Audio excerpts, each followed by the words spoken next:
¿Qué tal, escuchas? Bienvenidos a su programa La Última Neurona. La Última Neurona. El día de hoy les traemos un programa muy especial en el cual vamos a abordar un tema sumamente enigmático y llamativo para todos. Y para eso regresan sus tres voces preferidas desde la primera emisión. Tenemos al maestro Leviatán y al maestro Baphomet y su servidor, el maestro Enoch. Y juntos vamos a abordar el tema del ocultismo. Para estos tiempos en el cual pues todos pensamos qué sucederá después de que acabe esta vida. No es cierto, no hay que ser tan catastróficos, pero cuídense mucho. Así es. ¿No? Entonces, pues vamos a abordar este tema del ocultismo para empezar este tema que es muy complejo y la verdad podríamos abordarlo durante horas, pero pues vamos a tratar de hacerlo brevemente, ¿no es así? Hoy vamos a traer lo que son personajes de la historia que han tenido que ver con el ocultismo y personajes pues que consideramos interesantes pues traerlos al programa el día de hoy, porque algunos de ellos son famosos por otras cosas y no tanto por el ocultismo. Entonces creo que vale la pena mencionarlo y que les podamos traer pues toda esta información y que ustedes la disfruten ahorita en tiempos de coronavirus, que seguramente están en su cama, están no sé, pues resguardados en un búnker o buscando qué hacer, ¿no? Picándose los ojos. Pues bueno, aquí en La Última Neurona les vamos a ayudar a que se les olviden esos temores. Así es, maestro Leviatán. Y bueno, para poder iniciar este tema, les recomiendo ya tengan lápiz y papel, tablet, algún formato para que graben esta información. No papel de baño, acuérdense que ese no sirve para nada. Papel así de hojita, bien. Cuando escasee van a perder sus notas y no queremos eso. Pero bueno, siempre pueden volver a escuchar La Última Neurona. Y solo se vale picarse los ojos, ¿eh? Sí, no se piquen la nariz ni nada de eso. Recuerden que eso es antihigiénico en tiempos del coronavirus. Así es, pues yo creo que entramos de lleno, ¿no? A ver, ¿qué es el ocultismo? Que eso es importante y primordial aquí. Bueno, aquí sabemos que el señor de las palabras es el maestro Enoch, así que por favor ilumínenos con esas raíces gramaticales. Pues sí, el ocultismo viene del latín occultus, que significa lo escondido, ¿no? Y es una palabra muy interesante porque se empieza a adoptar hasta el siglo XVI, XVII, con el auge del Renacimiento, etcétera, para hablar de conocimientos que se mantenían escondidos, privilegiados, ¿no? Posteriormente hay una asociación hacia la palabra esotérico, ocultismo, esoterismo, ¿no? Que mucha gente los ve como sinónimos, y es porque hay una relación en su significado etimológico. El esoterismo es precisamente lo que está detrás de, lo que no está revelado, lo que no se puede ver a simple vista. Entonces eso es lo esotérico. Incluso cuando acomodaban las bibliotecas, por ejemplo en Alejandría, los libros que estaban hasta atrás y que no se podían observar, pues se llamaban libros esotéricos. Ahora ya los encuentras en cualquier pasillo de las tiendas de nombre y las exacto, bibliotecas y librerías. Ahí al lado del Secreto. Más o menos. Y El Esclavo. Bajo la Misma Estrella, ¿no? Y todo eso que no lean en tiempos de pandemia. Lean La Peste de Camus. Cosas así que los lleven al límite. No, pues está muy interesante, ¿no, maestro Baphomet, esta situación del ocultismo? Así es.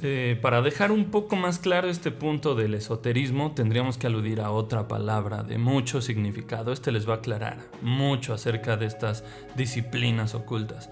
Me refiero a la palabra exotérico.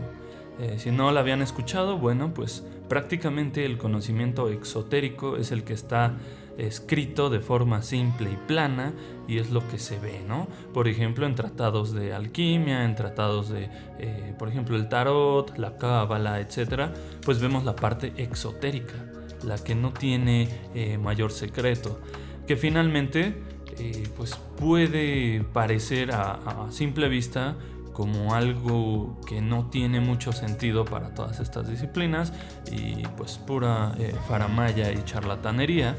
Y aquí es donde entra en juego el significado esotérico, qué es lo que se esconde tras el velo. Y para llegar al significado esotérico es necesario tener las claves de los símbolos para poder entender pues este conocimiento profundo, ¿no? Hay que ser iniciado, hay que pasar a través de ciertos rituales, ciertos conocimientos de esta misma índole. Y bueno, así es como a través de la historia se ha visto y se ha guardado este conocimiento oculto, y pues ha habido muy grandes exponentes, ¿no? Todos estos los vamos a tratar, así que pues comenzamos. Así es, empezamos. Entonces, por favor, pongan muchísima atención, ¿no? No nos tiren de a locos, somos gente preparadísima. Entonces vamos a tratar de darles más o menos un poquito de la biografía de estos grandes ocultistas en la historia y más o menos a qué se dedicaban, porque a lo mejor les sorprenden muchos nombres que van a estar en la lista, ¿no? Definitivamente quedarán sorprendidos con algunos de los mayores esoteristas. Alguno que otro político por ahí en la historia de México. Entonces no le cambien de podcast, no le vayan a cambiar al podcast de la moda, ¿no? O algo así. Incluso alguno que otro científico, así que bueno. Esto no hay ninguna barrera entre ciencia y ocultismo, ya lo veremos. Así que pendientes. Bueno, pues vamos a dar inicio. Y vamos a dar inicio con la primera persona o personaje, ¿no? Está muy controversial si es histórico, ficticio, etc. Y para esto nos va a hablar el maestro Baphomet de Hermes Trismegisto. Así es, maestros. Bueno, Hermes es un personaje sumamente misterioso. No hay un punto real para establecer su existencia en la historia, y aparecen tantos libros tan antiguos, todos predatan incluso pues a la era cristiana, son de tiempos antes de Cristo, y bueno, lo encontramos nombrado de tantas formas, pero luego se asimila. Vamos a descubrir que Hermes Trismegisto, que en griego significa el 3 veces grande, Hermes el 3 veces grande, pues bueno, es un personaje que se habla de él desde tiempos atlantes. Así es, escucharon bien, de la Atlántida, este continente sumergido, esta civilización perdida. Bueno, se establece su existencia en el año 9000 antes de Cristo, y este mismo Hermes en ese momento se le hacía llamar Tot. Así es, Tot seguro le suena también con Egipto, ¿cierto? Este dios pues de las artes, de la escritura, de la alquimia, y que posteriormente en Grecia se le relacionará con Hermes, y de ahí es de donde toma pues su nombre más popular y más difundido, que Hermes, recordemos, es el mensajero de los dioses en el Olimpo. Es prácticamente quien llevaba el mensaje entre humanos y dioses. Entonces, bueno, a su vez deriva hacia Mercurio en Roma, y si nos damos cuenta, pues está toda la corriente occidental de las culturas y civilizaciones antiguas sumamente impregnada de este hermetismo, de este personaje Hermes. Ahora, Hermes es un personaje que se le atribuye la creación misma del templo o necrópolis de Saqqara en Egipto. No sé si hayan visto algunas imágenes. Se tienen sarcófagos muy extraños en esta necrópolis, gigantes, donde según guardaban pues momias de bueyes o toro apis. Pero a la vez tienen estudios modernos. No está muy claro qué sucedió ahí, quién lo creó. Incluso se habla que fue el mismísimo Imhotep, al que también relacionan con Hermes, ¿no? Entonces, al parecer este es un personaje, un benefactor de la humanidad, que fue el que nos trajo escritura, alquimia y artes, arquitectura, bastantes conocimientos a través de todas estas eras. Y bueno, esto empieza a quedar plasmado en libros como el Corpus Hermeticum, que es un compendio muy importante del cual nace la palabra famosa de hermetismo.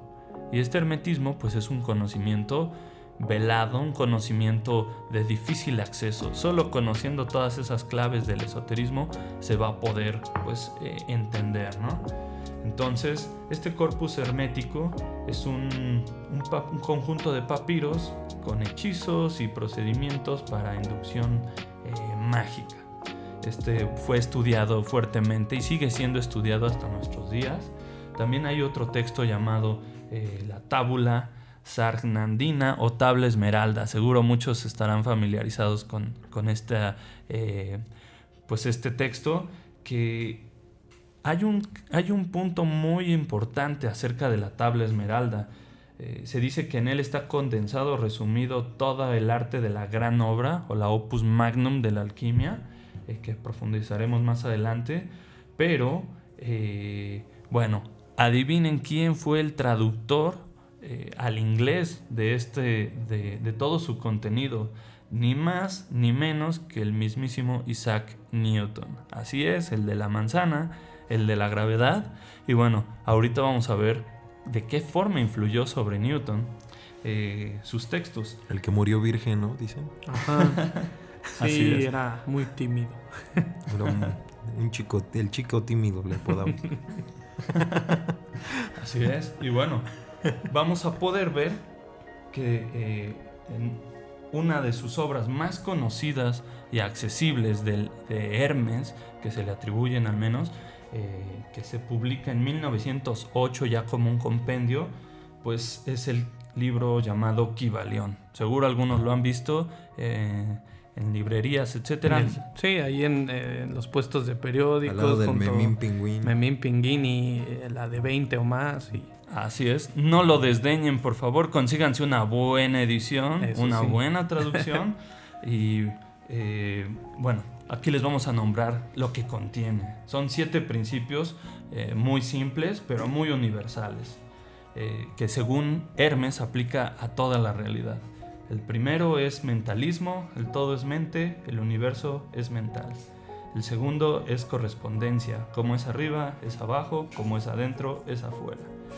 El tercero es vibración, nada está inmóvil, todo se mueve, todo vibra. parece que nos relata otro suceso, ¿no? El maestro Yo les dije Hermes. que es muy, muy universal. Ya ven porque está al lado de vaqueros.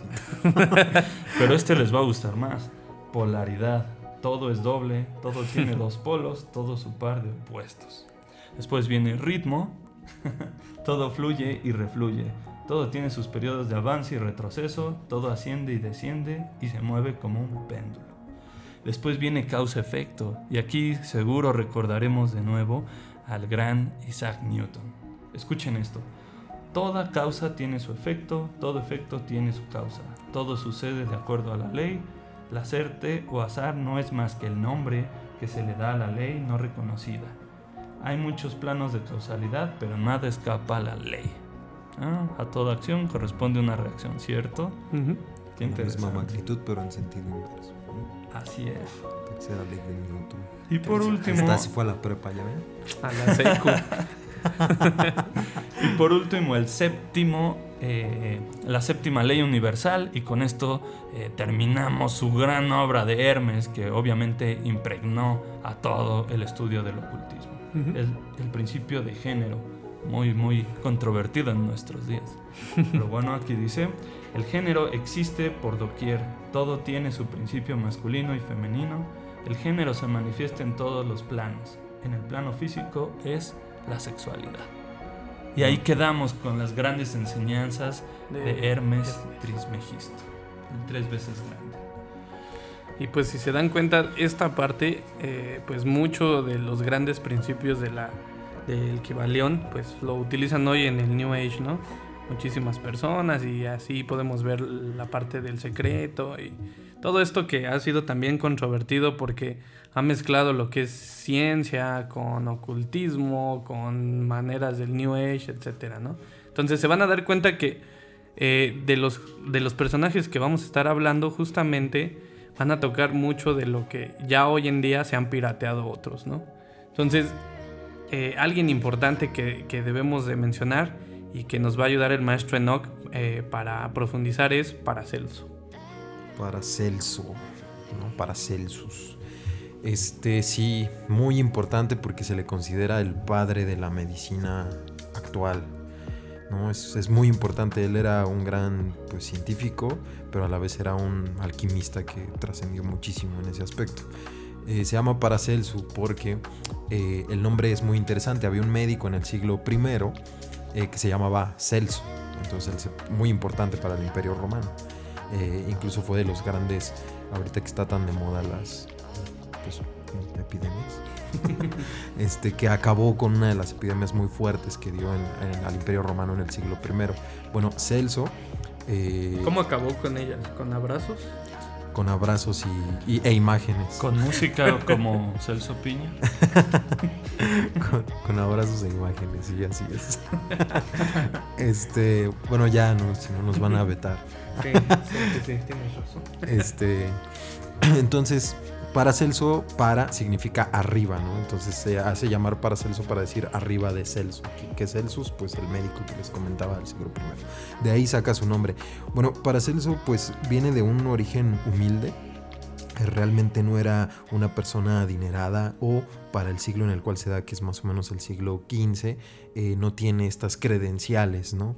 Él realmente se hace doctor en una universidad en Turín, y después de ahí empieza a ejercer la medicina, pero su gran innovación es que él empieza a tomar los principios herméticos y ve al humano como un microcosmos, y ve al universo externo como un macrocosmos. Entonces, como es arriba, decía, es abajo. Exacto. Él decía que era muy importante para el médico entender la relación del micro con lo macro, ¿no? Con lo que es arriba y lo que es abajo, y esta relación, esta correspondencia que existía. Y también él abarcaba algo muy interesante, un aspecto incluso hasta chamánico. Él creía en la curación de las plantas. Carl Jung, que era pues, un psicólogo del siglo XX, va a decir que Paracelso es el gran padre del psicoanálisis, porque él decía que también las plantas podrían nos podrían meter en sueños o en alucinaciones en las cuales nosotros podíamos curar en estos planos nuestro mismo cuerpo, ¿no? Entonces él empezó a experimentar con minerales, con plantas sobre el organismo para curar, ¿no? Incluso él pues descubre elementos como el zinc. Él es el que describe a la perfección la enfermedad de la sífilis, y él es el que propone que se trate con mercurio y azufre, por ejemplo, ¿no? También, pues, según personas, llegó a curar enfermedades como la gota y otro tipo de malestares muy fuertes en ese entonces. Había otras personas pues, que le metían la categoría de charlatán. Incluso, pues, lo que hacía Paracelso es que él iba a las comunidades y hablaba en la lengua que ahí hablaban. O sea, también era un políglota que aprendía rapidísimo la lengua y hablaba en esa lengua y les enseñaba sobre medicina con esa lengua. Fue muy criticado porque a él nunca le interesó mezclarse con nobles, y él prefería estar en las tabernas hablando con este tipo de personas. Incluso, bueno, se cree que pues, su tendencia al alcoholismo y otro tipo de cuestiones. Pero él, por ejemplo, es el que empieza a utilizar el laudano. Es muy interesante esto, porque el laudano, que es una mezcla de alcohol con opio, fue de los primeros pues, analgésicos que él empezó a implementar en para aliviar ciertos malestares.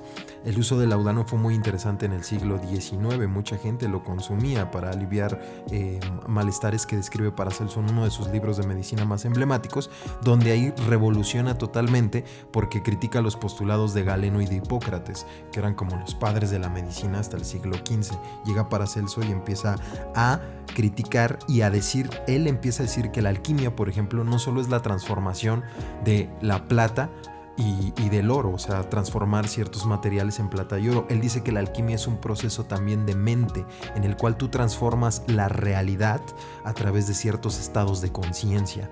Eso viene a decir Paracelso. O sea, ya no ve tal cual como se analizaba en toda la Edad Media la alquimia, sino él ya ve en la alquimia un proceso de transformación interno del alma. Y esto va a ser de suma importancia para los ocultistas renacentistas, porque van a tomar estas enseñanzas y van a hacer otra doctrina aún más hermética, que es la doctrina que se sustenta en símbolos y en un lenguaje especial que no todos pueden aprender. Entonces Paracelso es el primero que empieza a decir el azufre, el mercurio y ciertas nociones alquímicas son símbolos, metáforas de la realidad que solo ciertos iniciados pueden comprender, porque el oculto no le es revelado a todos, ¿no? Entonces de ahí Paracelso pues maneja esta línea de conocimiento. Ahora es un gran toxicólogo, su gran frase es: la medida es la que hace al veneno. Entonces para él toda sustancia podría ser curativa en el organismo siempre y cuando fuera la dosis exacta. Por eso mídanle a sus relaciones tóxicas. Así es. Tiene que ser cura, no veneno. Exacto, sí, porque hay cada veneno. Pero bueno, entonces pues Paracelso llega a esto e innova de una forma tal cual que en el Renacimiento van a adoptar mucha de su doctrina, y precisamente es el siguiente personaje que vamos a mencionar, y es el buen René Descartes, ¿no? Descartes para la banda. René Descartes, pues, híjole, a lo mejor han escuchado de él, ¿no? Porque, pues, en las matemáticas, en la ciencia, en la física, pues se relaciona al principio de la inercia. En las matemáticas, pues creo que todos alguna vez llevamos geometría analítica, o en la secu vimos que el plano cartesiano, ¿no? Y todas estas cuestiones. Cartesiano por Descartes. Exacto. Entonces por eso le pusieron plano cartesiano y otras cuestiones. Pero no solo se dedicó a estas nociones, o sea, a la matemática, a la física, sino también a la filosofía. Yo lo recuerdo mucho, obviamente, en la filosofía, porque pues, René Descartes es como: no podemos hablar del pensamiento occidental si no existe este señor, por todo lo que involucró y todo lo que dijo. Y lo que no sabe la gente, o lo que no saben la mayoría incluso de personas que estudian filosofía, es que toda su filosofía se sustenta en un pensamiento o en una ideología que en el siglo XVII a inicios tuvo mucha fuerza, que fueron los Rosacruz. Entonces, la filosofía de René Descartes no sería nada sin el pensamiento Rosacruz. ¿Por qué? Bueno, voy a tratar de explicarlo rápidamente. René Descartes se inculcó mucho en los conventos jesuitas, pero un día, cuando tiene 23 años, tiene un sueño. Y en este sueño, él declara que ni siquiera fueron 3 sueños los que tuvo en una noche. Entonces él los describe de la siguiente forma. Dice que en el primer sueño, él se encontraba caminando y de repente sintió un fuerte viento.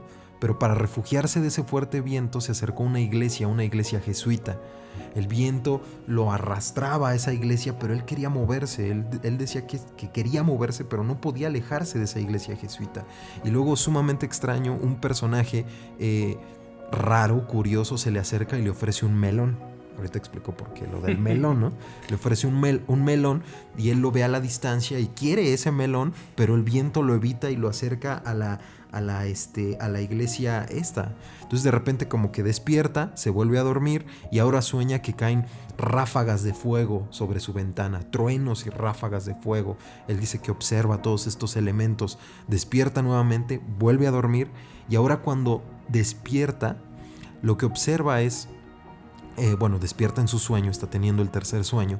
Lo que observa sobre su mesa es un libro de poesía que era el Corpus Poeticum, con una frase de Eusenio que dice: ¿qué es lo que tú quieres? ¿Qué es lo que tú buscas? ¿No? ¿Hacia dónde vas? Entonces él lee esto y luego inmediatamente ve otra frase que dice: ¿es o no es? Despierta del sueño, y entonces René Descartes dice que los sueños le han hablado y le han revelado. ¿Qué le han revelado? Que el conocimiento no se encuentra en la teología como lo había pensado. Por eso dice que el viento lo quiere llevar a la iglesia, pero él se está alejando. Y ahora lo del melón. El melón era un elemento muy característico en metáforas poéticas de Corpus Poeticum, que hacían referencia a conocimientos especiales, a conocimientos que estaban fuera del alcance. Incluso el melón era una fruta que se asociaba a ciertas logias, ciertas élites que existían en el siglo XVI, desde la época de Da Vinci. Entonces era muy conocido este conocimiento como hermético, cerrado, y se le asociaba con el melón. Entonces él nos está hablando de que hay otras fuerzas, otro conocimiento que debe de revelársele, ¿no? Y después, pues esto trueno, pues significa la luz que lo está iluminando, que lo está llevando al camino. Y al final, pues cuando ve estas preguntas de ¿hacia dónde vas? ¿Es o no es? Pues él dice: debe existir algo que se llame verdad. Y la verdad es o no es. Y es cuando empieza a extender sus conocimientos filosóficos y a desarrollar lo que él va a llamar el método, el discurso del método. Debe haber un método para alcanzar esta verdad. Y aquí es donde empieza a implementar los conocimientos rosacruces, porque los rosacruces, que rápidamente se basan en un señor que se llama Johann Valentine, que era un alemán que en el siglo XVI trae este tipo de conocimientos e inicia a Johannes Holberg, que era un matemático amigo de René Descartes, que en el año 1617 lo inicia como un Rosacruz. Entonces René Descartes se empieza a iniciar en el movimiento Rosacruz. Lo que pasa es que él jamás escribe en sus diarios esto, porque era muy penado en ese entonces para el catolicismo, incluso para los protestantes, ser Rosacruz. Por eso René Descartes llega a describir que él siempre caminó a través de su pensamiento de forma enmascarada, ocultándose de la Inquisición, ¿no? Y de todas estas corrientes que tachaban eso de pecaminoso. Entonces, ¿qué es lo que pasa? Valentine... Imagínense la gran pérdida para la humanidad que hubieran quemado al buen René Descartes. Sí, aparte él se había enterado de la condena de Galileo Galilei, entonces pues digamos que pues, sí le daba miedito. Incluso él por miedo llegó a avalar y afirmar que él creía en la teoría geocéntrica, ¿no? Entonces él dice, no, pues sí, yo digo que la Tierra es el centro, ¿no? Ya no le muevo. Entonces pues no quería tener el final. Primero estar preso como Galileo Galilei o morir quemado como Bruno Giordano, etc. Entonces pues él o la persecución de Copérnico, ¿no? Él dice, no, pues yo voy a mantenerme en este sectarismo, ¿no? Entonces se inicia, como los Rosacruces, a inicios del siglo XVI en los Países Bajos, de forma muy sectaria, muy iniciática, al lado de otros científicos, de otros filósofos, de otros pensadores.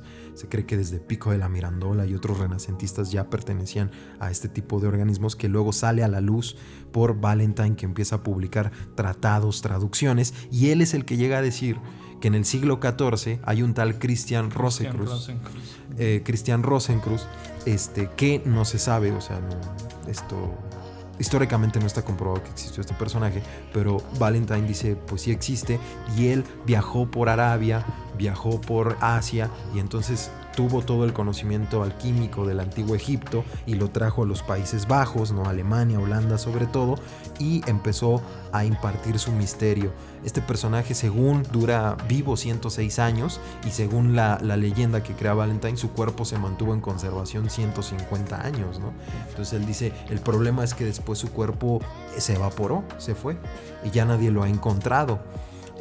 A partir de ahí, pues el movimiento Rosacruz se postula en un principio que es alma-cuerpo, en un principio dual, ¿no? Tenemos un alma y tenemos un cuerpo, y esto va a ser el principio activo de toda la filosofía de René Descartes. Ahora, él va a decir, si tenemos un alma y un cuerpo, ¿cómo se mantiene unificada el alma con el cuerpo?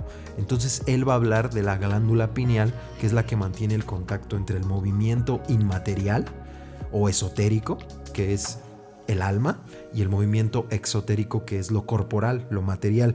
Estos planos se mantienen unidos a través de la glándula pineal, que él llama el asiento del alma, ¿cierto? Sí, así es. Entonces incluso va a tomar cosas, por ejemplo, de la cábala, que tomaron los Rosacruces, de un demiurgo o un demonio que te puede engañar y te puede pervertir del camino del conocimiento revelado, algo que también se asocia mucho a los gnósticos, ¿no? Así es. Esta especie de demiurgo que se te revela, ¿no? O golem para los de la cábala, y quiere pervertirte, desviarte del camino iniciático, ¿no? Entonces René Descartes dice, el constante cuestionamiento y el razonamiento es lo que te hace llevar a esta metodología y a esta verdad trascendental.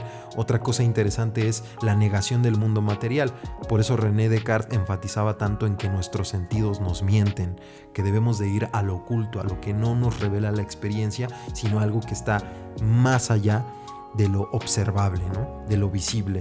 Y es ahí donde se funda la idea del razonamiento, del racionalismo, y es ahí donde también se funda la idea de las ideas innatas, renacentistas, en donde dice Descartes, ¿y cómo yo puedo saber esto? Bueno, pues seguramente una esencia en mí, innata, me hace cuestionarme esta realidad.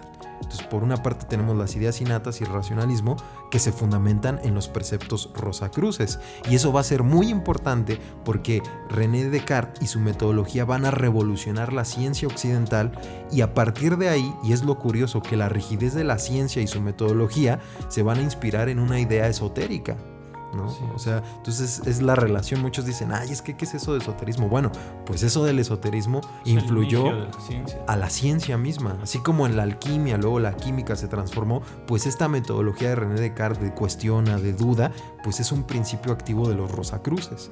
Entonces va a influir a tal grado que grandes científicos posteriores como Newton, que ahorita es el que sigue, van a alimentarse del pensador René Descartes. Y pues precisamente pasaremos a hablar de este personaje llamado Sir Isaac Newton, ya que los pusimos en contexto de esta relación entre ciencia y ocultismo, ¿no, maestro Leviatán? Así es, pues el siguiente en la línea, y creo que si bien es conocido por todos sus grandes descubrimientos y teorías sobre la base de las matemáticas, la física, sobre el movimiento celeste, la gravedad, la composición de la luz, etc. Pues bueno, para muchos tal vez es desconocido todo su universo del ocultismo y propiamente de la alquimia, ¿no? Él tenía un gusto pues especial sobre todas estas ramas, y de hecho se vuelve pues digamos que de manera ya real y tangible para el humano en 1930, cuando traen sus escritos de vuelta y los enseñan a todo el mundo, y entonces pues genera un choque, ¿no? Porque justamente para todos nosotros Newton, o tenemos esa idea en la que Newton es el gran científico, el que mata a toda esta parte mágica, y que él revela realmente los misterios del universo con las matemáticas, ¿no? Pero al parecer no, él escribió más de, ¿qué será? Se mencionan muchísimos libros, pero se dice que son millones de palabras sobre lo que es alquimia, teología, estudios sobre la Biblia, etcétera, ¿no? Entonces, con Newton vamos a ver que él era una persona que estaba obsesionada realmente con este tema, ¿no? Y se forjó una biblioteca especial de alrededor de 150 libros, de los que pudo encontrar de alquimia. Realmente se los echó todos, y tenía una obsesión total por pasar algo muy básico que era en la alquimia, era pasar cualquier metal y convertirlo a oro, ¿no? Y aquí viene un concepto pues igual interesante, ¿no? Que es la piedra filosofal, que según, pues bueno, servía para todos estos propósitos. Y en el caso de Newton, pues bueno, él no lo logró, no logró llegar a esa famosa piedra. Por cierto, amigos, la piedra filosofal no se fuma. Sí, no, es solo para cambiar metales. Ah, ¿no? Yo iba a decir que ahí tengo muchas piedras filosofales, pero... Así es, entonces Newton con este propósito, pues bueno, estudia toda la tradición de la alquimia que se tenía y que pudo él acceder en su momento, y busca lograr esto, ¿no? Construyó literalmente hasta hornos y sus vasijas y todo para hacer estas transmutaciones, pero lógicamente pues no llegó a nada, ¿no? Ya comentábamos que también él tradujo la tabla esmeralda, para que vean el nivel también de obsesión que tenía el señor, y que para muchos esto fue hasta algo, pues un sacrilegio, ¿no? Así en la ciencia fue como, oye, este tipo está demente, ¿no? O sea, Leibniz, por ejemplo, que fue de los descubridores de lo que es el cálculo integral, pues bueno, a él no le gustaba mucho esta rama de Newton y lo criticaba fuertemente, ¿no? De hecho tuvo pues mucha gente que también no le caía muy bien, y de hecho en la famosa Royal Society, de la que fue parte y también fue el director, pues tuvo ahí ciertas enemistades con ciertos personajes, como se me va su nombre, este señor se llamaba Hooke, si no mal recuerdo, sí, Hooke, Robert Hooke. Uh-huh. Y pues bueno, salieron peleados, se agarraron del chongo, y como Newton era muy vengativo, pues tenía un carácter difícil, pues digamos que no lo perdonó, y hasta que se refugió allá en Cambridge, y ya hasta que este señor muere, y a él lo vuelven a llamar, pues regresa, ¿no? Al Royal Society. Entonces, este hombre, aparte de ser alguien obsesionado con el ocultismo y tener muchos tratados escritos sobre la Biblia, donde, por ejemplo, hablaba sobre quién era realmente divino y decía que solamente Dios y que no la Santa Trinidad. Hablaba también de los templos de Salomón, hizo todos unos escritos sobre esos templos. Pues bien, podemos ver que él tenía gran conocimiento sobre todo esto y que sin duda, pues es raro, ¿no? Al día de hoy, pues uno lo ve y no lo capta como el famoso alquimista o teólogo que fue en sus tiempos, que por cierto, en ese momento no era tan raro que la gente se dedicara a esto, era bastante más común de lo que creemos. Y pues bueno, él menciona a John Maynard Keynes, que fue el economista que compró una parte grande de sus manuscritos en 1936. Dice que Newton no fue el iniciador de la edad de la razón, ¿no? Dice, fue el último de los magos, el último babilonio y sumerio, la última gran mente que miró al mundo de lo visible y del intelecto con idénticos ojos que aquellos que iniciaron la edificación de nuestra herencia intelectual hace 10,000 años, ¿no? Entonces está hablando de que realmente no es el gran científico, es el gran mago. Es el último que trae todo el conocimiento y lo agrupa y no lo desprecia por estar fuera de los terrenos de la ciencia o de las matemáticas o como lo quieran llamar, sino que a él le interesa todo el conocimiento, todo, y lo ve por igual, ¿no? Entonces creo que... Qué interesante que dice 10,000 años, haciendo alusión al mismísimo Hermes, de nuevo, como origen de todo este conocimiento oculto. Bueno, así es. Hay que también decir que pues, Newton, cuando explica la gravedad, él no sabe qué es la gravedad. Así es. Él dice que es una fuerza. Incluso lo ve como mágico esto. Así es. Él lo ve como mágico. De hecho, y es lo que, por ejemplo, Albert Einstein posteriormente va a decir. Newton jamás dijo que era la gravedad, ¿no? O sea, yo sí estoy diciendo qué es, ¿no? Mi teoría de la relatividad sí dice qué es. De hecho, justo por esa teoría es que Leibniz lo critica, ¿no? Dice que ya parece más bien un filósofo que un científico. Dice, ¿cómo que hay una fuerza que no sabe cuál es, que atrae a los dos cuerpos y que por eso se mantienen unidos, ¿no? Entonces, justo es lo que comentaba él. Si bien tal vez no lo describe como dice aquí el maestro Enoch, pues da toda esta formulación y cambia para siempre a la humanidad, ¿no? Nos trae conocimiento desde lo oculto y lo vuelve entendible para todos. Solo imaginemos esta escena donde Sir Isaac Newton se encuentra recluido por una pandemia, de hecho, que asolaba a Europa en ese entonces, estudiando profundamente estos textos alquímicos, generando nuevos símbolos con todo esto del cálculo y todas sus nuevas fórmulas, pero esta vez que podía transmitir a un nivel exotérico.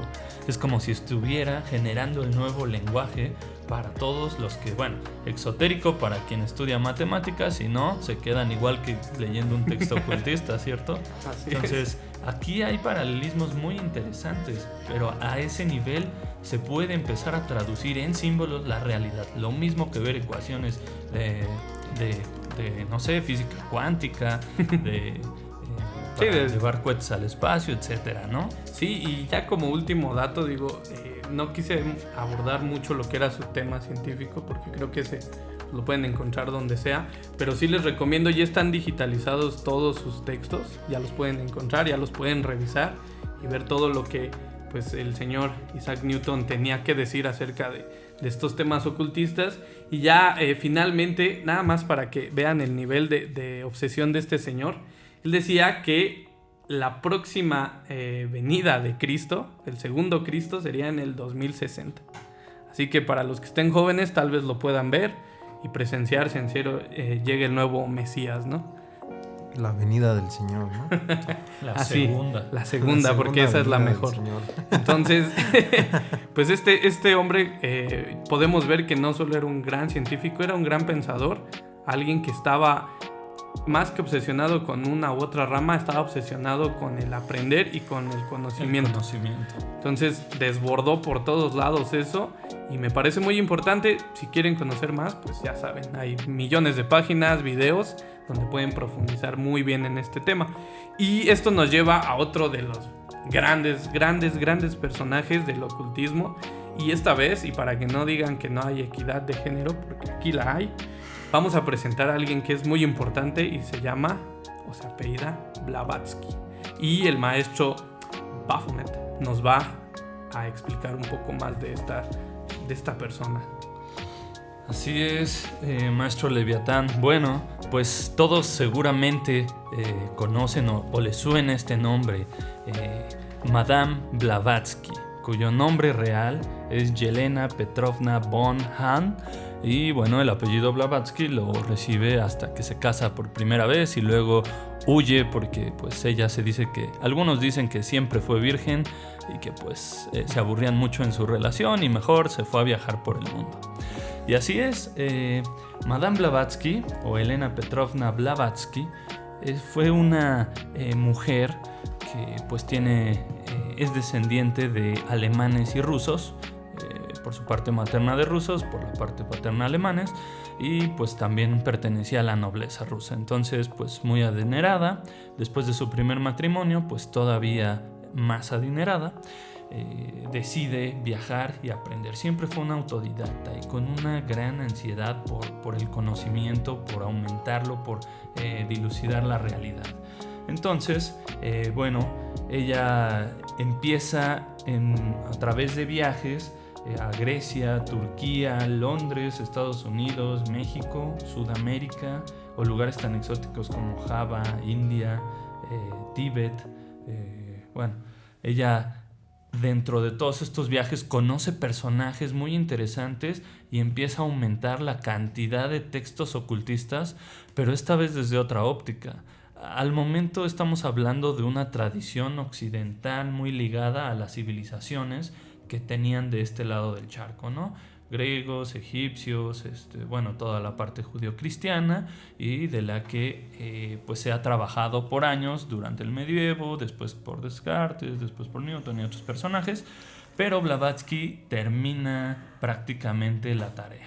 Empieza a incluir todo el lado oriental del esoterismo, del ocultismo, a la misma tradición y empieza a plantear una primera doctrina que se acercaba hacia un cúmulo de conocimientos ocultos, pero que también acogía lo que eran los conocimientos científicos. Es decir, ya la ciencia tenía un gran avance, un gran cúmulo de leyes, ya tenía una estructura bien forjada para cuando ella está viva. Estamos hablando que ella vive de 1831 a 1891. Entonces, bueno, en este periodo a ella le toca recopilar todo este conocimiento y funda, junto con el general Henry Olcott, a través de todo este conocimiento y de sus experiencias, la llamada Sociedad Teosófica, que ese es el gran aporte. Esta Sociedad Teosófica sigue viva hasta nuestros días, y bueno, la parte más interesante es que no está peleada con nada e integra pues a todo el cúmulo hermético la parte de los Vedas, los hindús, el budismo, el tantra, las enseñanzas del Tíbet. Ella, recordemos que dice haber estudiado con el Moira, a quien conoció en un viaje en Londres. Él era llamado Rajput Mahatma.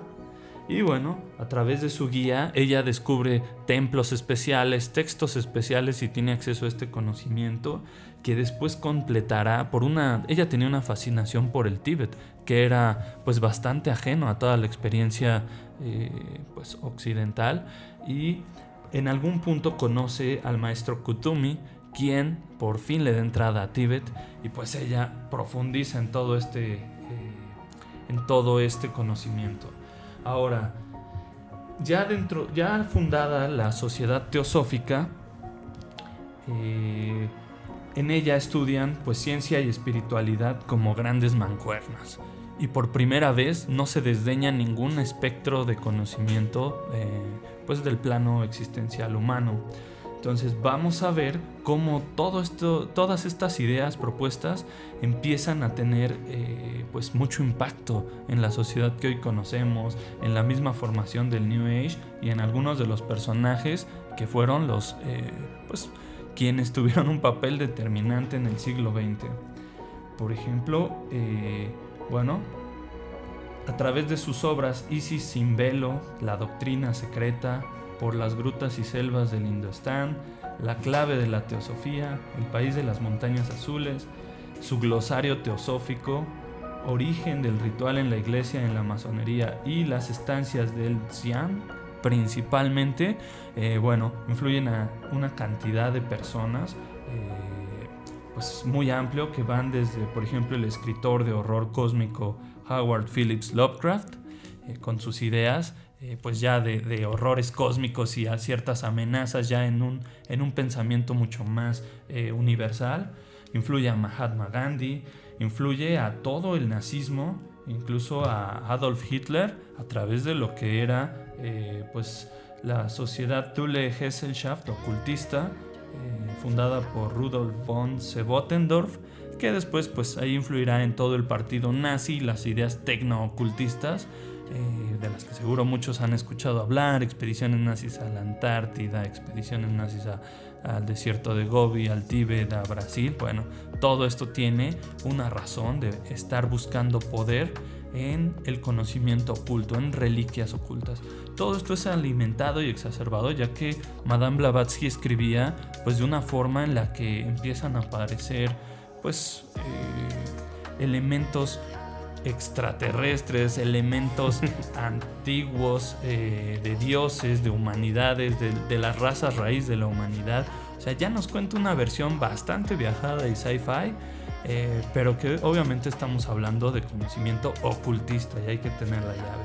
Entonces, bueno, siguiendo con su impacto, ustedes van a poder ver mucho de ello, incluso en James Joyce, en Vasily Kandinsky, en Nicholas Roerich, o escritores como William Butler Yeats, incluso el mismísimo José Luis Borges. Jorge Luis Borges. Ya le están cambiando el nombre al máster. Si Fox lo hizo, ¿no? Sí, se perdona. José Luis Borges. Si Fox se lo cambió. Y bueno, Blavatsky es un personaje que abarca bastante para mencionarlo en este solo momento, pero bueno, esto ya extendió por el mundo un nuevo auge, una nueva necesidad de conocer acerca de este ocultismo y de alcanzar poder, incluso en las esferas políticas, ¿no? Uh-huh. Y aquí es donde entra uno de los personajes que más ocultismo han practicado y son conocidos por ello.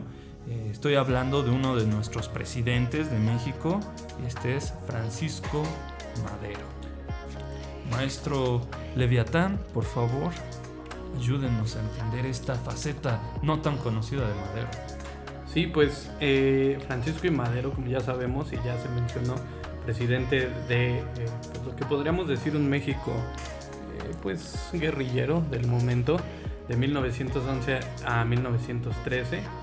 Pues es uno de los máximos espiritistas que existieron aquí en México, básicamente. Y esta rama, pues bueno, procede ya de lo que ya mencionábamos de Blavatsky y todo este movimiento. Y bueno, él se encuentra por primera vez con el espiritismo cuando hace su viaje hacia Francia en 1891 y se topa con las obras de Allan Kardec, otro gran ocultista que, pues bueno, francés. El día de hoy no estaremos revelando sus grandes secretos, será para la próxima. Es el padre del espiritismo, si les causó. Así es. Entonces igual lo pueden ir ahí googleando, pero también hablaremos de él, no se preocupen, eso será en otro programa. Y pues bueno, él, una vez que regresa de ese viaje y que conoce esta nueva doctrina espiritista, pues regresa a su natal San Pedro de las Colinas, allá en Coahuila, y comienza pues este nuevo camino, ¿no? A los 30 años. Y bueno, el señor era muy tranquilo, o sea, no sé cómo se imaginen ustedes a Francisco I. Madero, pero la mayoría pensarían, pues no sé, era parrandero o así, ¿no? Por la época, y tal vez por lo que nos han inculcado de otros héroes nacionales, pero no, él era bien tranquilo, no tomaba, no fumaba, no hacía nada, era como de una comunidad, no sé, de estas menonitas o amish. Él era muy tranquilo y vivía bajo esos estándares, ¿no? Entonces, se cuenta, y esto es documentación que se ha recuperado sobre sus sesiones espiritistas, que él llevaba un diario y él era el que canalizaba a las entidades en las sesiones espiritistas. Esto a inicios del siglo 1903, 1904, 1905, se pausa unos años y después regresa para 1907, 1908, ¿no? Entonces, estos diarios que se escribían en cada sesión, pues él fungía como el medium, ¿no? Que le llaman, el que canaliza a estas entidades, entran en él y a través de él hablan. Entonces, él llevó infinidad de sesiones en la famosa Sociedad de Estudios Psíquicos de San Pedro, ¿no? Y la fundó él y él era, pues digamos, aquí el máster, ¿no? Entonces, a través de estas sesiones en estos años, él se topa con dos personajes, o son los que se mencionan en estos escritos. Uno es Raúl, su hermano más pequeño, que murió de forma trágica, y otro de ellos es José Ramiro, ¿no? Entonces Raúl es el que está presente de 1901 a 1904 en estas sesiones, y él les dice que deben de releer una y otra vez todas estas comunicaciones que él les da, y que deben de evitar pues los excesos, deben de evitar jugar cosas como baraja, el pool, etcétera, ¿no? Todas estas nociones tal vez de la época. Que no caigan en la ludopatía. Exacto, ¿no? Entonces, él le transmite estos mensajes a Francisco y Madero, ¿no? Y pues bueno, eso es lo que se tiene en este periodo. Y después desaparece por un tiempo estas comunicaciones y sucesiones.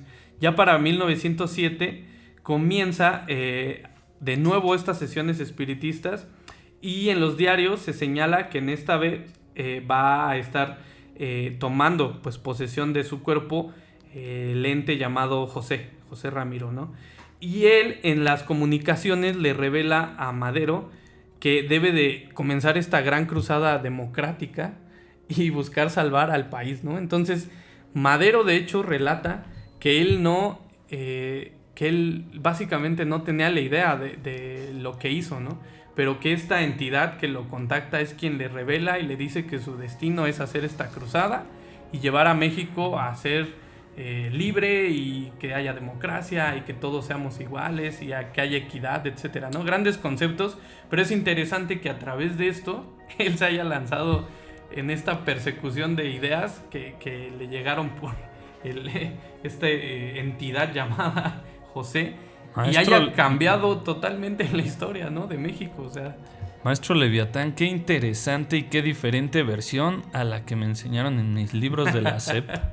Así es. Pues el Pepe Ramiro le hubiera dicho de la decena trágica, ¿no?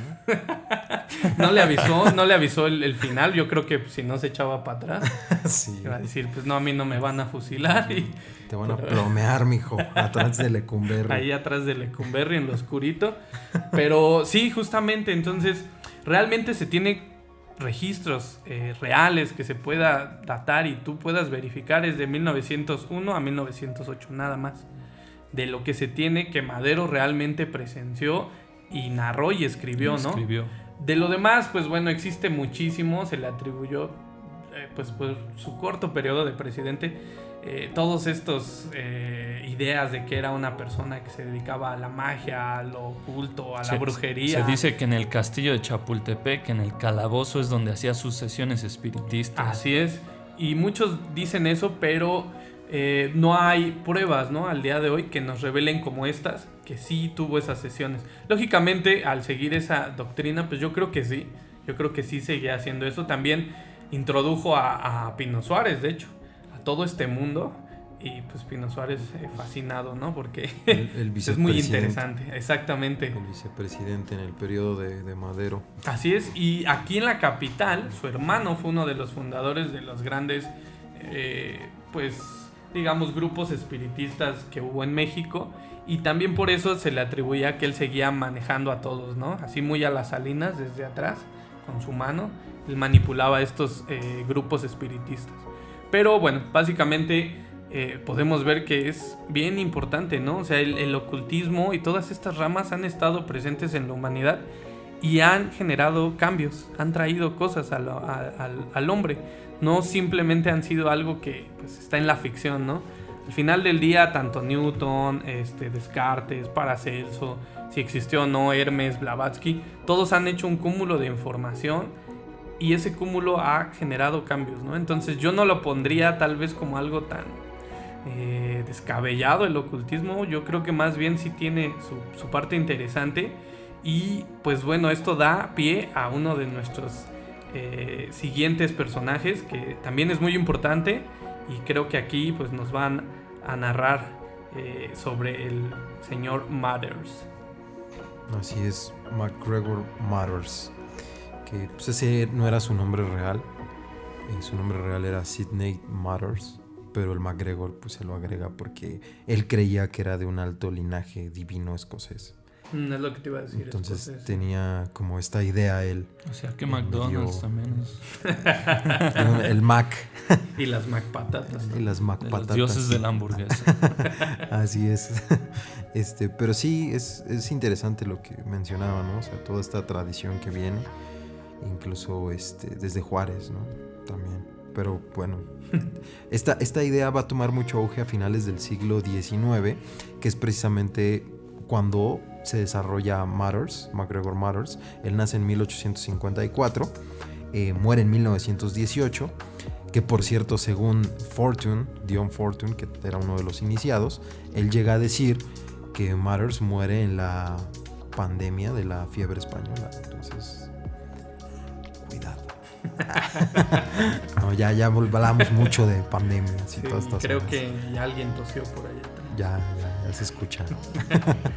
Entonces, pues, ¿qué es lo que pasa aquí? Que Mathers, pues, realmente es de los grandes fundadores del ocultismo del siglo XX. Yo creo que tan importante como Blavatsky.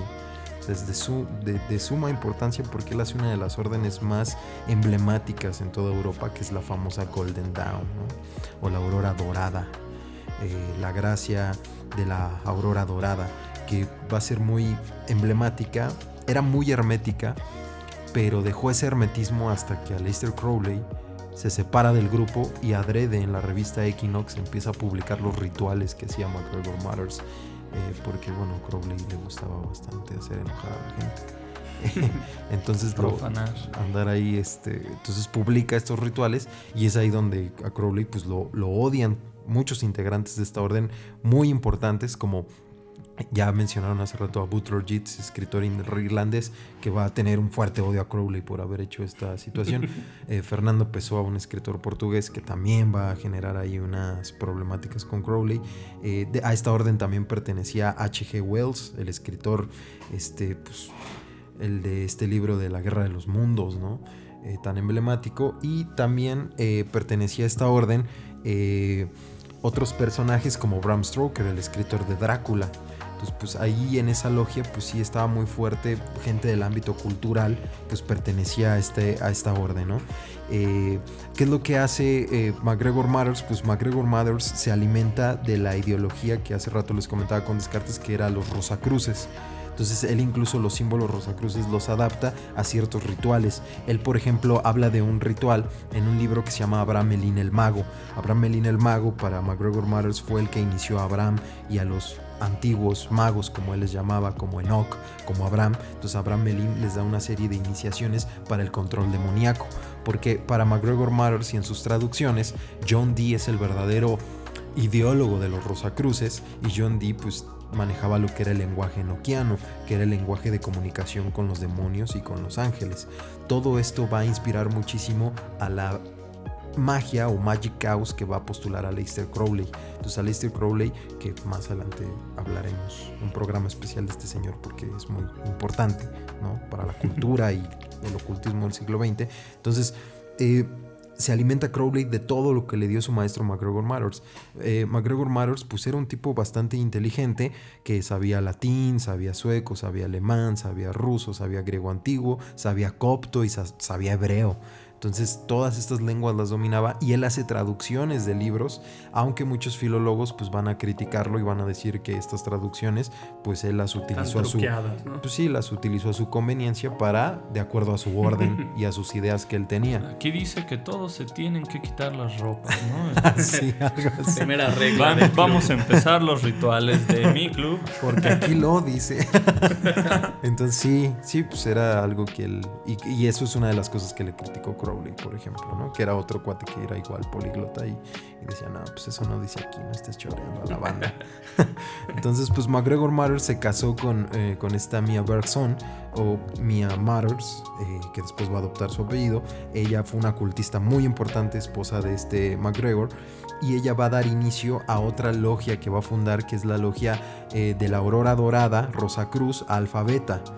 Esta logia lo que postula pues es precisamente seguir los mismos parámetros, nada más que es una extensión como de la Golden Dawn, debido a que Matters considera que la Golden Dawn se ha ido degradando, entonces tiene que hacer una logia que siga sus estipulados, y es ahí donde entra su esposa y sigue esta tradición a través de esta nueva logia. Su esposa pues era una mujer muy inteligente, ella era prima de un filósofo francés muy reconocido en el ambiente de la filosofía, que era Henri Bergson, y ella pues era su hermana, era su hermana de Henri Bergson, la esposa de MacGregor Matters. Esto habla de la fuerza que tenía el ocultismo en las esferas artísticas y culturales de la Europa del siglo XX. A tal grado que el arte se ve influenciado por el ocultismo y empiezan a retratar escenas ocultistas, esto desde el siglo XIX. Entonces, pues es bien interesante esta idea que trae MacGregor Matters y cómo a través de sus ritos y traducciones va a innovar todo el mundo del ocultismo en el siglo XX. Y ahora vamos a hablar de otro personaje emblemático llamado Edgar Cayce, que el maestro Baphomet nos va a explicar un poquito quién fue este señor. Ok, pues al momento hemos hablado de muchos estudiosos ocultistas que han logrado, pues, al no desdeñar el conocimiento per se, que eso es un ejemplo, hay que seguir leyendo, sea lo que sea, todo menos coaching, por favor. Y bueno, hay conocimiento, ¿no? En la esfera humana. Totalmente de acuerdo. Pero también los hay ocultistas que nacen o tienen ciertas afinidades con pues formas no convencionales de obtener algún conocimiento o así hasta cierto nivel se puede decir poderes, ¿no? Este es el caso de Edgar Cayce, el llamado el profeta durmiente. Edgar Cayce nace el 18 de marzo de 1877, así es un Piscis, nace en Estados Unidos y pues es conocido como el clarividente más popular de nuestros tiempos, de la historia moderna. Por ahí tenemos otros ejemplos como Nostradamus, que es el más famoso, ¿no? O el niño clarividente, o Moni clarividente. También una señora llamada Baba Vanga, también Chico Javier, que suena chistoso, pero muy famoso a su manera también. Pero bueno, Edgar Cayce se cuece aparte. Él es el clarividente y psíquico con más de 14,000 ejercicios de premonición bien documentados, todo en sus diarios, y todo esto lo realizaba mediante trances autoinducidos, ¿no? Es decir, es un personaje que él, cuando era chico y tenía 10 años, pues él ve durante el estudio de la Biblia que hacía en una cabaña, porque él era muy muy cristiano, él ve a una mujer con alas, como si fuera un ángel, mientras estaba semidormido, y le dice, ¿qué es lo que quieres y se te va a dar? Él dice, yo quiero ayudar, quiero saber cómo ayudar, sobre todo a los niños y a quien sufre. Entonces, se dice que después de esta visión, vuelve a escuchar en algún momento la voz y le dice, tal vez puedas dormir un poco para poder saber cómo ayudar. Y él entiende que va a ser durante estos trances, durante estos sueños, que él va a comunicarse con estas voces, con estas entidades, con de donde venga el mensaje, para poder ayudar. Entonces él comienza ayudándose a sí mismo. Él tiene, en algún punto de su vida, se queda totalmente afónico por una enfermedad, y durante un trance a su familia le escribe: necesito estas hierbas, necesito estas plantas, estos ingredientes. Y bueno, se prepara ahí un coctelazo y con eso se cura, y pues los médicos estaban sorprendidos. ¿Cómo pudo saber las propiedades, etcétera? Y bueno, ya se reconoce como su primer gran hazaña, ¿no? De ahí pues se corre la voz y empieza a llegar una gran cantidad de gente a buscarlo por sanación. Y se dice que ahí es donde empieza a entrar estos trances autoinducidos. Y comienza, mientras está el trance, pues él dice, a través de solo conocer el nombre y dónde está esta persona, pues empieza a dar las recetas, ¿no? Y cura a gran cantidad de personas. De estos 14,000 ejercicios bien documentados, pues muchísimos tienen mucha más validez. Incluso, bueno, ya hay más de 300 libros y una fundación que se la pasa estudiando y pues dándole legitimidad a más de sus profecías y sanaciones. De hecho, pues él tiene una influencia muy grande en el movimiento New Age, ya que es el primero en hablar acerca del uso terapéutico de la comida, ya como una dieta alcalina y ácida, y cuidando ahí ciertas cosas. Un poco como Nikola Tesla, ¿no? Un poco como Tesla, que también pues él hablaba de comer verduritas. Así es. Alimentos más energéticos, pues los que comen sol, ¿no? Uh-huh. Sí, y evitar la carne y el cadáver. Así es, que roban energía. Así es. Pero bueno, el señor Nikola Tesla algo debía saber de energía, ¿no? Después, bueno, el gran Case tiene todo este impacto en la sociedad moderna, porque bueno, prácticamente a través de todas estas experiencias, pues él influye a algunas personas. Y bueno, a él también se le conoce por ser influido por Carl Jung, Ouspensky y Blavatsky. Pero empieza a escribir, cuando empiezan a escribir todas sus ejercicios de canalización, empiezan a aparecer cosas raras como Atlántida, de nuevo raza raíz, de nuevo palabras como registros akáshicos, viaje astral, poder ver el aura. Entonces, bueno, aquí es donde ya todo eso sí lo conocen y sí lo han visto en libros y ya suena a magia moderna, ¿no? Uh-huh. Obviamente aquí estamos viendo la parte más criticada de este gran vidente. Sin embargo, no podemos evitar hablar de sus grandes premoniciones. Si no, estaremos hablando de posiblemente un charlatán. Pero escuchen esto. Sus principales premoniciones comienzan con su fama en 1925. Le solicitan una lectura sobre la bolsa de valores, donde Casey responde que la bolsa colapsaría en 4 años. Y bueno, sabemos qué sucedió. En 1929, la gran crisis económica, ¿no? Bueno, de sus tiempos. Y si lo traemos de regreso, porque creo que se avecina otra. Yo tengo un clarividente más fregón. En 1858 lo predijo Carlos Marx. También, Entonces, pero no nos dio año exacto. Solo iba a colapsar, pero solo nos dijo que sería cíclico y ya venimos por la segunda gran crisis de nuestros tiempos. Entonces, bueno, esto fue un gran shock, ¿no? Y las personas decían, oye, ya le estás atinando a la bolsa, ¿qué más, no? Porque aquí salvó a un inversionista y le dijo, saca todo ya 4 años antes, y bueno, él no se suicidó, los otros sí. Después tenemos otra gran premonición acerca esta vez de la Segunda Guerra Mundial. En 1935 predijo alianza entre austríacos, alemanes y japoneses, y dijo que a menos que hubiera una intervención divina, el mundo ardería en llamas. Y bueno, dijo que iniciaría este conflicto en 1 año más y que terminaría en el 45, lo cual pues nos está hablando de la Segunda Guerra Mundial en toda su dimensión, ¿no? Uh-huh. Después, en 1943, vuelve a ganar notoriedad al dar una entrevista para la revista Coronet, cuando fue contratado por el gobierno estadounidense para localizar a soldados desaparecidos en acción, es decir, en el frente de guerra. Y bueno, los que era como Javier, ¿no? De los X-Men. De los X-Men. Los encontró a cada uno de ellos con exactitud. Entonces, bueno, también le ganó notoria fama.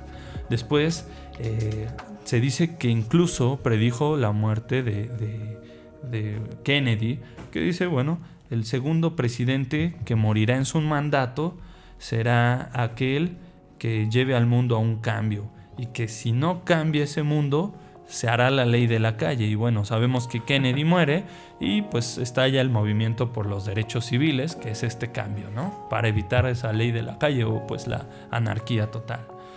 Después, en 1945, habla acerca de que China pasará a ser la cuna de un cristianismo, que vienen cambios increíbles, una mayor democracia, libertad religiosa y un enorme progreso para esa civilización, que bueno, hoy China se levanta, el conocido como el Gran Dragón, empieza a levantarse de ese sopor y se ve como pues la máxima potencia global en lo que lo hacen oficial, porque pues... Sí, aún con COVID se vio muy fuerte, la verdad, y se ve el nivel que han guardado por años y lo que su sociedad puede lograr en conjunto.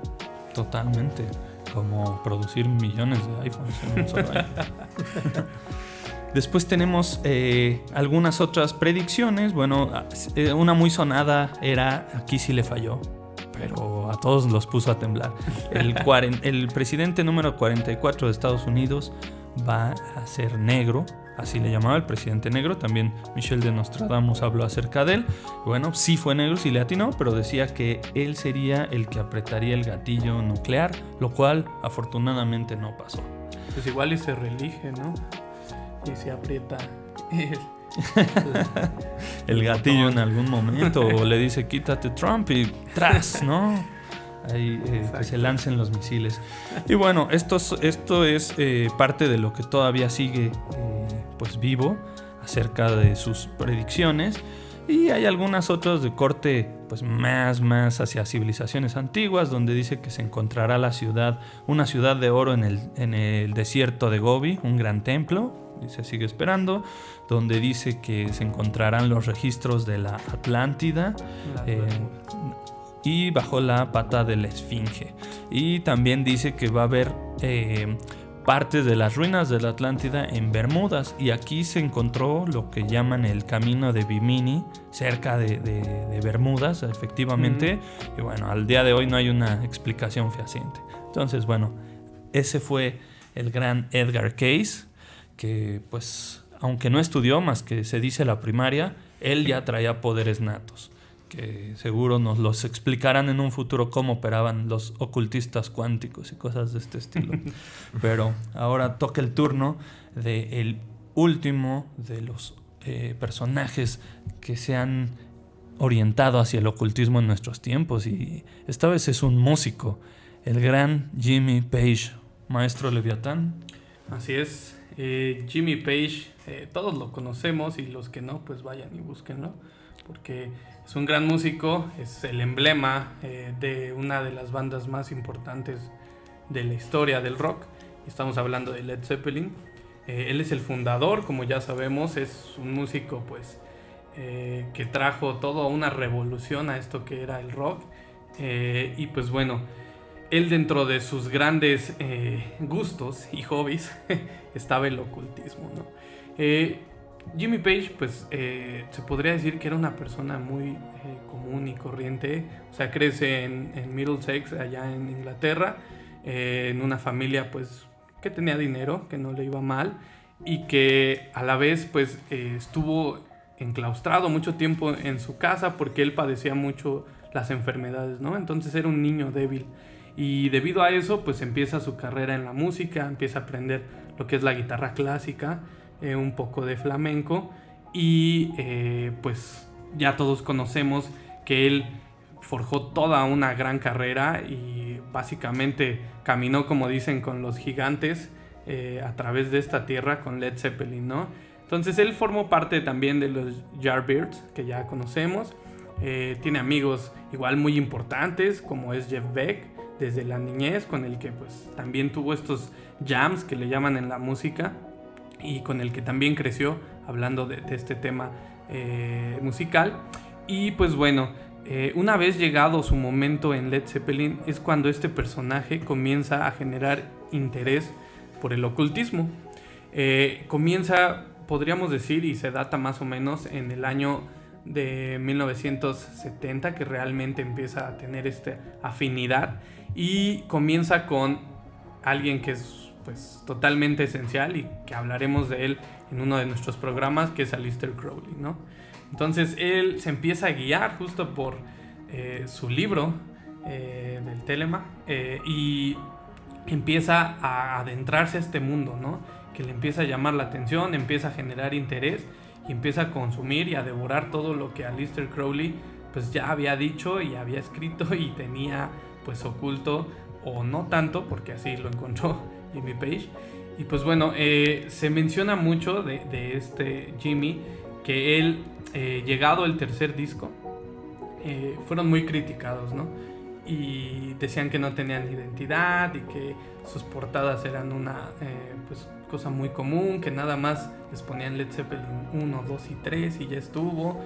Y pues bueno, a él no le gustó, ¿no? Entonces, apoyado en esto que mencionábamos del gusto al ocultismo, en el Led Zeppelin 4, que no tiene nombre, por cierto, es donde sale un viejito bien raro cargándose unos troncos en la espalda, que muchos dicen que es la referencia a algo interesante de todo este conocimiento, que es al ermitaño, ¿no? Y eso tiene que ver también ya con el tarot y tiene que ver con todo lo que estaremos de hecho viendo en una de nuestras series y videos que tendremos en el canal de Moesart, que es el Proyecto Arcano, que próximamente estará igual estrenándose para que ustedes lo vean y tengan más conocimiento de esto. Y entonces lo que hace Jimmy Page en este cuarto disco es matar todo el mensaje y dejarlo como le gusta, en lo oculto. El que entendió, entendió, ¿no? Y entonces pone esta portada y pone 4 símbolos muy interesantes, ¿no?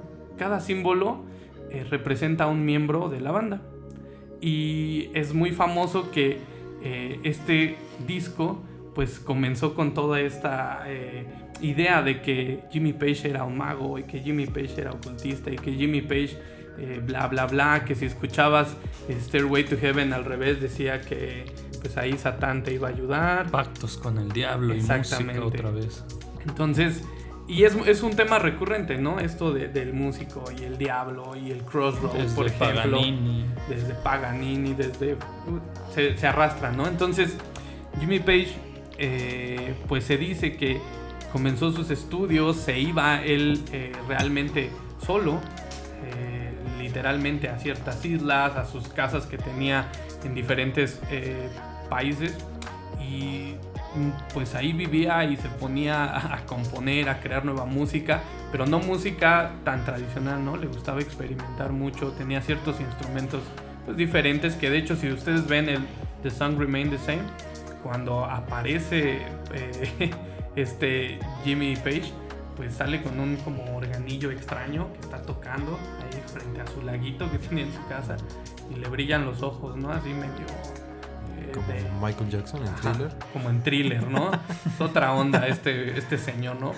Y también ahí en ese mismo concierto y en ese mismo, digamos, video que tienen de todas sus presentaciones de esa época, cuando ellos tocan Dazed and Confused, que también es una rola súper importante, y se dice que Jimmy Page sacó la estructura básica de unos escritos de una marcha fúnebre de Egipto que sacó Crowley, que no sé qué más. Que estaban esos textos por ahí perdidos en su casa, ¿cierto? De Crowley. Y que es otro tema que ahorita comentaremos. Entonces, ahí nos menciona en Dazed and Confused todo su gran amor por el ocultismo, ¿no? Cómo hace la caminata, cómo se convierte en el ermitaño, cómo es ese gran transformador, etcétera, ¿no? Es súper, súper, súper interesante ver cómo cada uno de ellos presenta ahí su postura, pero sobre todo la de Jimmy Page, ¿no? Entonces, él, como ya mencionaban ahorita, adquiere una de las casas de Aleister Crowley en Escocia, si no mal recuerdo, ¿verdad? La Boleskine House. Ajá, la Boleskine Frente House. al lago Ness. Frente al lago Ness. Sí, bien tétrico, ¿no? El amiguito. Pero dicen que esta casa pues ya tenía historia antes de Crowley, ¿no? Ya había habido ahí gente que le cortaron la cabeza, de hecho, y Jimmy relata que se podía escuchar la cabeza cayendo y rodando. Hubo una matanza. Así es. 150 cristianos, se quemó una iglesia. Exacto, antes era iglesia. Sobre eso se reconstruyó. ¿Qué es lo que le gustó a Crowley? La atmósfera que producía. Así es, entonces, pues aquí Jimmy, con su obsesión, compra la casa y también crea una librería. Yo no sabía eso, pero pues ahora investigando, que se llamaba Equinox, igual, como lo que decíamos, la revista de Aleister. Entonces este tipo sí estaba, pero así fascinado, ¿no? Le copió todo, hasta la adicción a la heroína. Ajá, todo. Y se dice que en esta casa, pues con toda su gran historia y todas estas tragedias que tenía, la mala vibra que dejó Crowley, etcétera, pues es lo que lleva a que el señor John Bonham pues muera. Es debido a este tema, a los rituales que según efectuaba el señor Page, que realmente muere Bonham, muere el hijo de Robert Plant. Muy triste porque era muy pequeño él. Y antes de eso, 2 años antes, tienen un choque súper fuerte allá por Grecia, si no mal recuerdo. Marruecos. En Marruecos, él y su esposa se accidentan, igual con sus hijos. Y es chistoso porque era como un mensaje, ¿no? Casi se estrella el avión privado de Zeppelin. Sí. Y les roban dinero. Les robaron dinero en Nueva York. York. Si ven igual el concierto de The Song Remain the Same, ahí sale su manager y explican y salen en la tele y que les robaron y un dineral, ¿no? Entonces se le atribuye a que la caída del Zeppelin, o sea, donde se hundió, es a partir de 1970, pero más hacia el 73, y se hunden, cree la gente y las leyendas urbanas, porque el señor Page pues empieza a meterse a esto del obscurito y pues genera mala suerte, ¿no? Para toda la banda, y trae malas cosas, malas energías, fortunas, ¿no? Y al momento ya de que muere el señor John Bonham, pues se acaba la banda, ¿no? Ellos deciden que ya no debe haber más. Muchos culpan a este hombre de ese tema, de que pues no fue culpa de él, pero no creo que sea solo de él. El señor se alcoholizó, Bonham se alcoholizó brutalmente ese día, pero brutal. No una botella, no 2, era una locura lo que traía ahí de Jack Daniels. 40 shots de whisky, ¿no? En menos de 4 horas. Y pues se nos durmió y se murió. Entonces es súper interesante. Uno de los símbolos, y esto es también bien común, que ya sabemos, es el famoso zozo, que dicen que es el sello de un demonio, ¿no? Un sigilo. Y ese es el símbolo de Page. O sea, nada más vean por dónde va el señor, ¿no? Sí, muy rockero y bien popero y canciones de amor, pero pues ahí trae algo bien loco. Y de los otros integrantes viene algo más básico, que son como los Triskells, tanto para Bonham como para John Paul Jones, y ya para Robert Plant es una plumita, ¿no? Entonces estos símbolos los pueden encontrar donde sea, si ustedes buscan, ahí verán el famoso símbolo de Zoso. Y hay una leyenda igual chistosa, que dicen que una banda que se llamaba Eddie and the Hot Rods modificaron la imagen de Crowley y le pusieron unos orejitas de Mickey Mouse y así lo presentaron, ¿no? Y entonces dicen que el señor Jimmy Page les echó una maldición y que por eso la carrera de esta banda se fue a Caracas, así literal, ¿no? Que se perdieron su contrato con la disquera, el manager se volvió adicto a la heroína y así sucumbieron y desapareció la banda, ¿no? Entonces, pues muchos le echan también la culpa al señor Page. Y ya recientemente yo vi por ahí un videíto en YouTube donde lo llevan a unas escuelas en Inglaterra, ¿no? A que hable sobre su trabajo, sobre pues lo que hizo y lo que aportó a la humanidad, hablando de la música. Y una chica le pregunta que qué hay de cierto del tema del ocultismo y la brujería y todo esto que se le atribuye, ¿no? Y él ya en su vejez, como está ahorita, que ya parece más asiático que inglés, menciona que esos eran puras tonterías de la juventud, ¿no? Que él realmente pues sí tenía interés en eso, pero que jamás hizo nada, que él no practicó nada, que no había esas tales ceremonias que todos decían, etcétera, ¿no?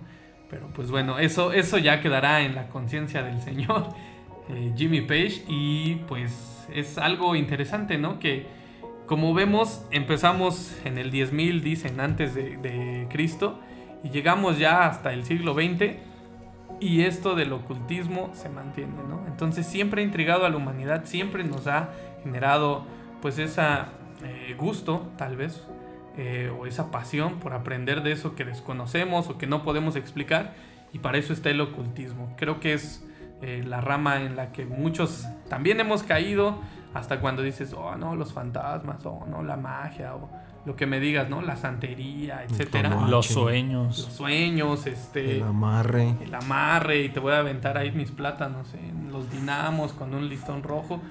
Pues todo eso cae en esta parte, ¿no? Que es el ocultismo, y que creo que nadie se salva, ¿no? De generar esa intriga y de querer saber más sobre el tema. Sí, sumamente interesante. Nada más agregar rápido esta idea de la música y el ocultismo, y sobre todo la idea de Satanás, es porque en la Biblia, en el libro de Ezequiel, cuando se describe a Satanás, pues se describe que era líder del magisterio de alabanza de los cielos. ¿Esto qué significa? Que Satanás era músico, no cualquier músico, era líder de la alabanza al mismo Dios. Entonces, pues ahí esta relación entre música, satanismo, pasiones, bla, bla, bla, ¿no? Entonces, pues es sumamente interesante todo esto. Pues bueno, maestros. Nos gustaría contarles más, pero el tiempo se nos ha agotado. Así es. Creo que tendremos un siguiente episodio de esto, con nuevos personajes del ocultismo. Así es, dejen sus comentarios, díganos de quién más quieren que hablemos, que les hagamos justicia a sus favoritos de estos personajes ocultistas.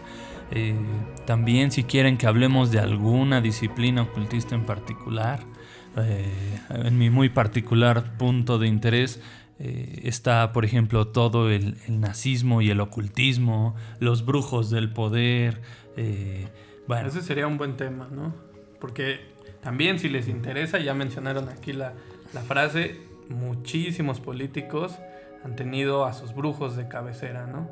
Entonces también podría ser un buen tema. Díganos qué les interesa, de qué quieren que hablemos.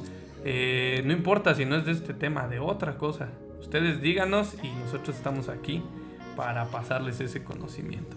Y para estimularles su última neurona. Así es, pues muchas gracias por escucharnos. Nos vemos a la próxima.